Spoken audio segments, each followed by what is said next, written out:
focus this morning was these funerals. There was the funeral of the 19-year-old young woman in Mandalay.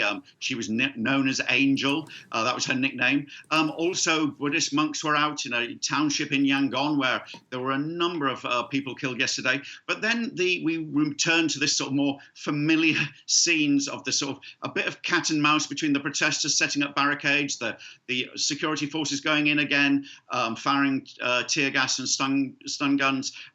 It's been a bit less, well, it's certainly been less intense than yesterday, but these harrowing videos that are being shown and that people were waking up to this morning of sort of what looked like summary executions in the streets, sniper bullets to the head, they really indicate that the ratcheting up by the security forces has hit a whole new level. It's having no effect on these protesters in terms of keeping them off the streets. And they are also buoyed by further news of defections. Some policemen have crossed the border from Myanmar into India, saying that they can't follow orders, and sort of significant officials at sort of higher levels have also said they're going to side with the opposition. So really, these confrontations continue. The protests on the streets, they're kind of organised by social media, which they're still using proxy networks to sort of get around the ban on the internet.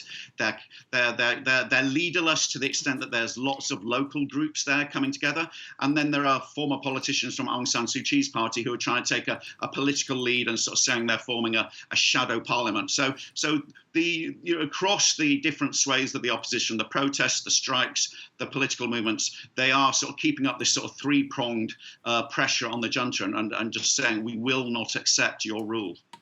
Philip, it does seem like the international community is getting more and more irate as the days go by. What kind of action has already taken place? Yeah, well, look at those visuals from yesterday and think of how those are going down in the capitals of Western countries that are supplying some degrees of sort of aid and support to Myanmar that they started to do after the lifting of sanctions when there was a quasi-democratic government in power. Now, very significantly, just recently, the EU has said it's ending development aid to Myanmar. Now, this was aid that was predominantly going to schools and social programs. And initially, the view of the international community and the Western powers who are more outraged by what's going on would be that, they didn't want sanctions and cuts in aid to hit the regular population. But actually, people in Myanmar are saying, we don't want you doing anything that goes through the government, through the junta, that legitimizes them and that recognizes them. So this EU decision to end development aid, very significant. Other countries are looking at how to sort of target sanctions on military-run companies, which are a big part of the economy. So, I think the international community feels, they cannot just stand by anymore. They have to make a move. Philip, thank you so much for that. Philip Sherwell there reporting